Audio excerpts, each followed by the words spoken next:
स्वागत है मेरी न्यू वीडियो में। और आज के इस वीडियो में हम लोग डिस्कस करने वाले प्रिंसिपल ऑफ होमोजेनिटी। ये देखो भाई लोग, एक टॉपिक है हमारी क्लास 11th में यूनिट 2 के अंदर, यूनिट्स एंड मेजरमेंट के अंदर। तो इसमें मतलब देखो प्रिंसिपल ऑफ होमोजेनिटी होता क्या, तो सबसे पहले हम इसको डिस्कस कर लेते हैं। तो देखो सबसे पहले आपको मैं डेफिनेशन लिखवा देता हूँ इसकी डेफिनेशन क्या है। देखो, इट स्टेट दैट, देखो आप इसकी अपने आप से भी बना सकते हो, लेकिन मैं आपको पहले बता देता हूँ ईजीएस्ट। देखो, it state that dimensions of each of the terms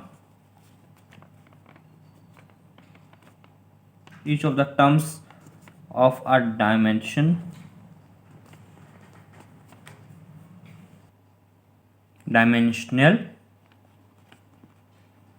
equation on both sides should be the same।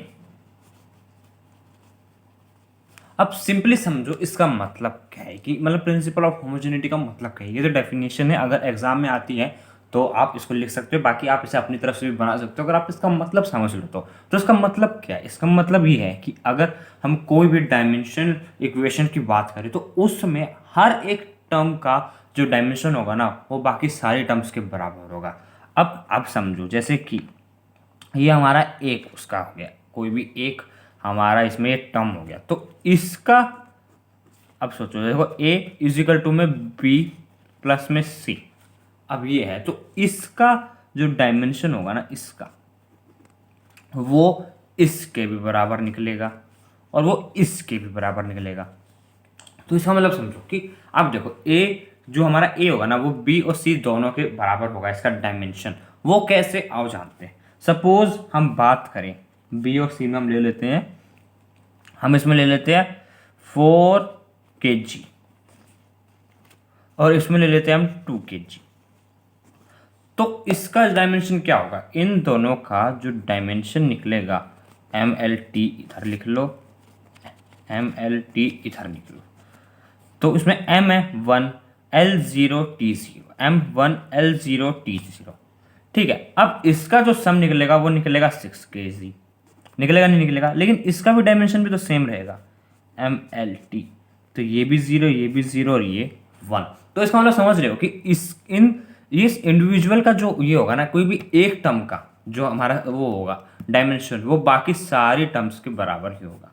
मतलब इसका डायमेंशन भी सेम होगा, इसका डायमेंशन भी सेम होगा, इसका डायमेंशन भी सेम होगा। अब आपने कभी ये सुना है क्या, मतलब इसका सिंपली समझो, आपने कभी ये सुना है 4 kg plus 2 second is equal to में 6 kg।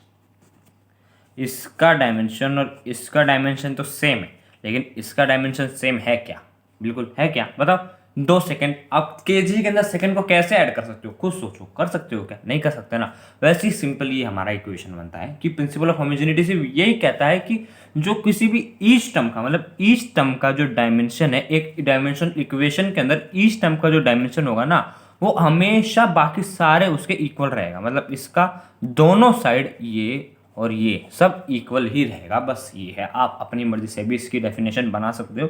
बाकी मैंने भी आपको बता दी है, इसको भी आप सीधा अपने अगर क्वेश्चन में आता तो कॉपी पेस्ट मार देना यहाँ से वहाँ उठा के, बाकी टीचर आपको फुल मार्क्स दे देगा। ठीक है, सिंपल सा था हमारा डायमेंशन। बाकी इसमें काफ़ी सारे हमें क्वेश्चन आते हैं। सपोज ये तो मैंने आपको हिंट दे दिया कि कैसे आएंगे, ये इस तरह से ठीक है, इस तरीके से ये गलत है।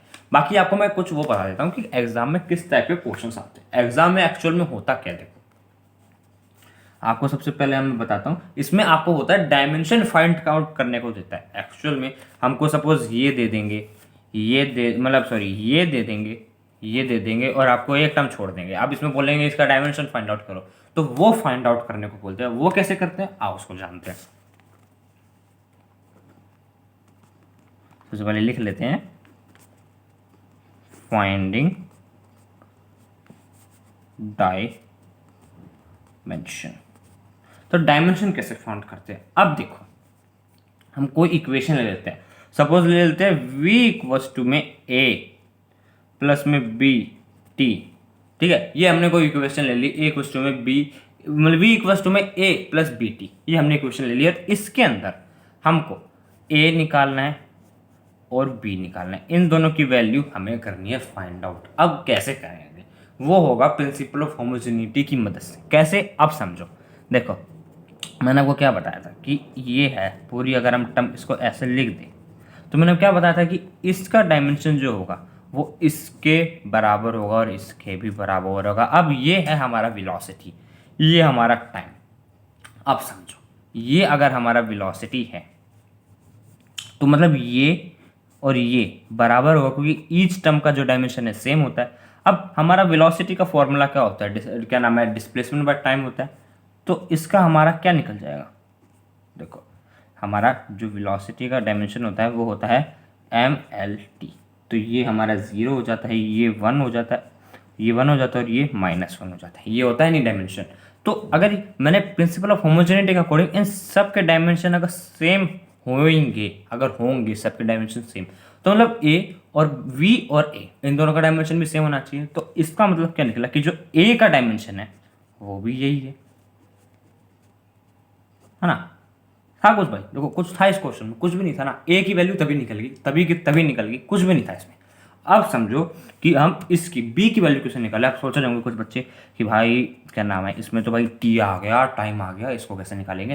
भाई देखो काफ़ी सिंपल है। अब देखो टाइम, टाइम मतलब टी मतलब टाइम होता है, तो टाइम को भी हम डायमेंशन में लिख लेते हैं। अब समझो, इसको लिख लो डायमेंशन में एम एल टी के अंदर। इसमें ये ज़ीरो और ये आ जाएगा टी का 1, ठीक है, एम एल टी। इसमें हमारे v का जो फॉर्मूला है, ये और ये v बराबर आपस में होंगे नहीं होंगे। अब ले लो इसका पहले डायमेंशन, इसका ना डायमेंशन ले लो v इक्वल्स टू में बी टी। हमने सिर्फ v का नीचे डायमेंशन लिखना है और यहाँ हमने t का डायमेंशन लिखना है। तो v का डायमेंशन क्या था, ये 0, ये 1, ये -1, ठीक है, इतना समझ आया।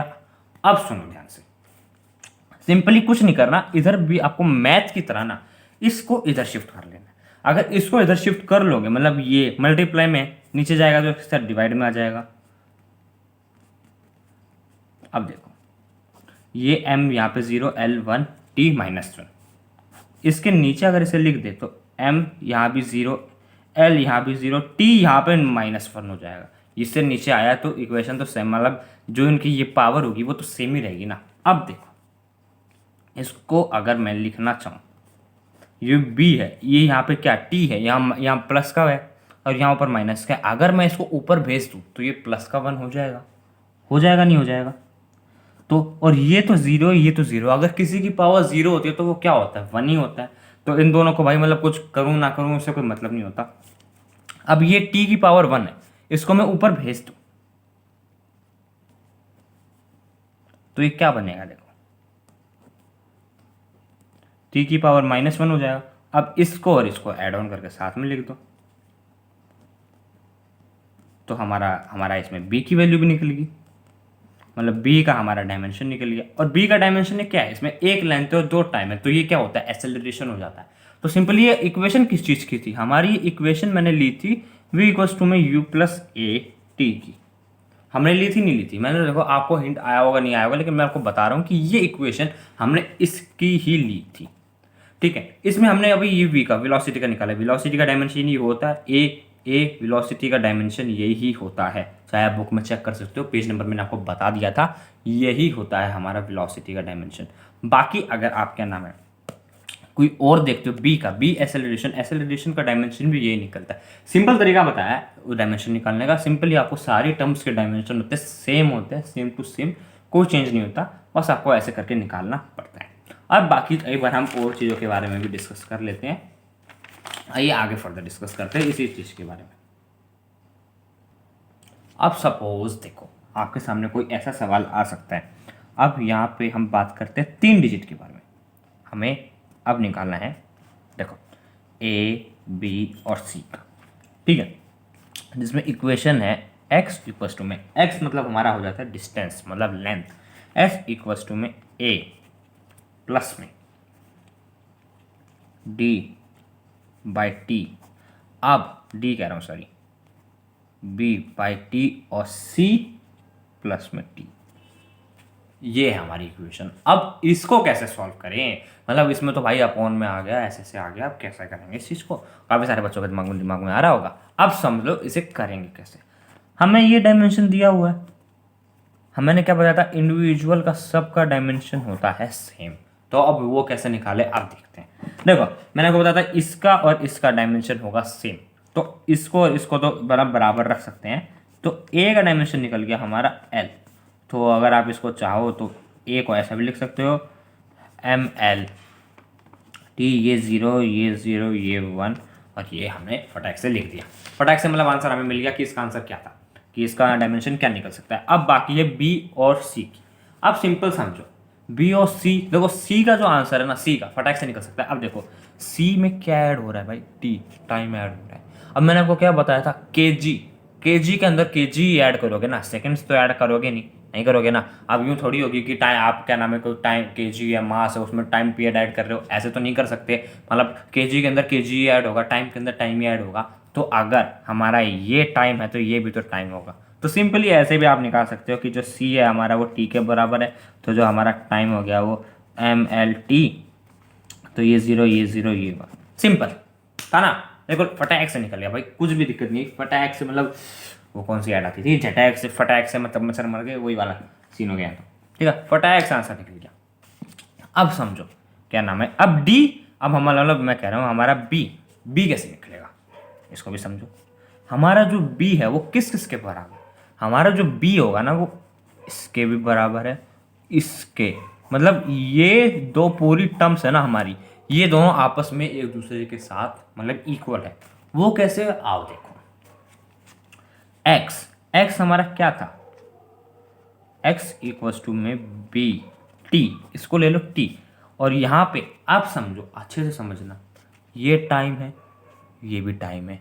टाइम टाइम प्लस होके क्या निकलता है, टाइम ही निकलता है ना। अगर आप टाइम को टाइम में 2 सेकंड को 4 सेकंड से जोड़ोगे 6 सेकंड निकलेगा, निकला तो टी ना, टाइम ही निकला ना। तो इसको मैं टी लिख देता हूँ, यहाँ पे भी लिख सकता हूँ। टाइम टाइम को ऐड करोगे टाइम ही निकलेगा, टी लिख दिया। अभी तो सारे हम वेरिएबल यूज कर रहे हैं, यहाँ थोड़ी अपने वैल्यू पुट करनी, हमें इतना पता है कि हाँ टाइम निकलेगा हमारे पे। ये टाइम है, ये टाइम है, टाइम से टाइम काट दो, सिंपल सा एक्स निकल आया।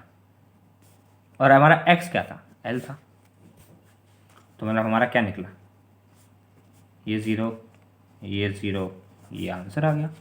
कुछ गड़बड़ थी, कुछ डाउट, सारा सिंपल सा, कोई भी वैल्यू निकालनी हो तो फटाक से निकल जाएगी भाई, कोई डाउट नहीं आना चाहिए भाई। आई होप आपको इसमें कोई डाउट नहीं आना चाहिए, काफ़ी ज़्यादा सिंपल कॉन्सेप्ट है, इतना हल्का कॉन्सेप्ट है भाई, कोई भी कर देगा भाई बिल्कुल। कोई मेरी वीडियो देख रहा होगा तभी समझ जाएगा कि क्या समझाना चाह रहा हूँ और क्या मतलब आंसर निकल सकता है, काफ़ी ज़्यादा सिंपल, वेरी इजी। ठीक है, अब सपोज अगर आपको ऐसे किसी क्वेश्चन में डाउट हो तो मुझे कमेंट सेक्शन में बता देना कि ऐसे किसी क्वेश्चन में मुझे डाउट है, मैं आपको बता दूंगा उस कमेंट सेक्शन में। अब एक और चीज़ समझ लो, सपोज कोई चीज़ पावर में हो, पावर में भाई कैसे निकालेंगे भाई, पावर की दिक्कत है, पावर में कैसे निकालेंगे। आप सपोज हमें ए निकालना है किस इक्वेशन से, सपोज हम निकालो पी इक्वल्स टू में क्या नाम है, डब्लू आर, इसकी पावर लिखते हैं ए टी। ठीक है, ऐसे कुछ भी रैंडम ले लिया जिसमें हमारे पास टी है टाइम। अब हमें कैसे निकालेंगे, इसकी और इनके डायमेंशन कुछ भी हो सकते हैं, बाकी हमें ए का डायमेंशन निकालना है, ये तो पावर में है, इसको कैसे निकाले भाई। अब समझो क्या होता है भाई, फंडा क्या है हमारा इसके साथ कि अगर हमें पावर में दिया तो कैसा, पावर में ना हमेशा होगा क्या, पावर जो होता है ना वो डायमेंशनलेस होता है। पूरी जो पावर होगी ना, पूरी पावर की पावर वो होती है डायमेंशन में, मतलब कोई डायमेंशन नहीं होता उसका। तो इसको मैं ए टी, इसको अगर ये डायमेंशन नहीं होती तो एम एल टी, सब हो जाएगा इसमें ज़ीरो, हो जाएगा नहीं हो जाएगा। अब टी का डायमेंशन क्या होता है, M L T, zero zero. और इसमें क्या लिख सकता हूँ मैं, यहाँ पे इसको लिख सकता हूँ वन। ठीक हो जोर पर, इसको भेज दो नीचे, मल्टीप्लाई में था नीचे डिवाइड में कुछ जाएगा।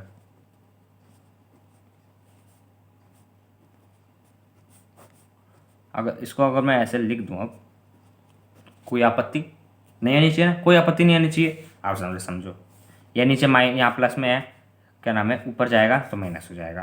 तो M L T zero zero minus one था ना, सिंपल, ए भी निकल गया। पावर का भी निकालना आ गया भाई कि पावर में अगर हमारी इक्वेशन आ जाए तो भाई कैसे निकालेंगे, कैसे निकाल सकते हैं अगर पावर में चीज़ आ जाए तो था ना सिंपल। कोई हलवा, मतलब बिल्कुल हलवा, कुछ डाउट हो अभी बता दो भाई, देखो अभी बता दो, कोई डाउट हो तो अभी फटाफट भाई सॉर्ट आउट कर दूंगा। कमेंट सेक्शन में जाओ फटाफट अभी लिख दो, कोई डाउट आना चाहिए, कोई डाउट आना ही नहीं चाहिए, ऐसे एक्सप्लेनेशन दे रहा हूँ। आप समझ लो एक लास्ट, अगर हमें एंगल दे रखा हो तो क्या करना हो। सपोज हमें एंगल दे रखा है एस इक्वस टू में साइन, अब इसमें क्या लिख सकते हैं हम, क्या नाम है, इसको लिख दो टी प्लस माइनस के, ठीक है, साइन टी माइनस के। अब हमारे पे ये एस है, ये हो जाएगा हमारा डिस्टेंस, साथ में चलो इसके साथ मल्टीप्लाई में, चलो इसको ऐसे ही रहने दो। अब सपोज ये है, ये डिस्टेंस हो जाता है, टाइम हमारे पास टी हो जाता है। अब सपोज ऐसा कोई सीन आ जाए तो कैसे निकालोगे भाई, कभी बच्चे सर पकड़ के बैठ जाएंगे भाई अब तो पावर मतलब वो एंगल आ गया, डिग्री आ गई, अब कैसे करेंगे। सिंपल समझो भाई, काफ़ी सिंपल है, कुछ भी नहीं होता, काफ़ी हल्का होता है। एंगल है, एंगल की बात हो रही है, देखो फिलहाल एंगल की बात हो रही है। एंगल में एक्चुअल में होता क्या, एंगल्स के अंदर ना, देखो एंगल के क्राइटेरिया में अगर मैं बात करूँ तो एंगल जो होता है ना उसका कोई डायमेंशन नहीं होता, एंगल जो होते हैं डायमेंशनलेस होते हैं। तो अब ये टी है, ये टी है, मैंने आपको क्या बताया था, के जी में ही प्लस होता है, तो एंगल में ही तो माइनस प्लस होगा, होगा नहीं होगा, के अगर के से माइनस होगा तो एंगल भी तो एंगल में से माइनस ही होता है, तो मतलब इसका और इसका एंगल, मतलब इसका और इसका डायमेंशन भी तो सेम ही निकलेगा। तो सिंपली आप के को लिख नहीं सकते, के इक्वल्स टू में टी, और के मतलब टाइम का डायमेंशन है तो MLT 001, ऐसे लिख सकते हो ना, कोई आपत्ति नहीं चाहिए, इतना सिंपल बता दिया, ठीक है, इतना सिंपल तरीके से बता दिया भाई, बिल्कुल काफ़ी हल्का था, काफ़ी ज़्यादा सिंपल तरीके से बताया। आई होप आपको कोई डाउट नहीं आना चाहिए। अब सपोज इसके साथ में अगर कुछ मल्टीप्लाई में आ जाए, टी है, टी के साथ ए में आ जाए, टी के साथ ए आ जाए सपोज, तो उसको कैसे निकालोगे, सिंपली यार, इसका भी सिंपल, मैंने क्या बताया आपको कि क्या नाम है, इसमें जो हमारी वो होती है एंगल होता है वो डायमेंशनलेस होता है, तो सिंपली समझो ए है, ए को लिख लो ऐसे, अब ए है, ए के मल्टीप्लाई में है ना टी, डायमेंशनलेस है तो MLT 0 सब हो जाता है, इसको भेज दो नीचे, नीचे जाके भी प्लस में रहेगा, ऊपर जाओगे तो माइनस, तो इसका एंगल निकल जाता है। कोई गड़बड़, कोई आपत्ति नहीं ना।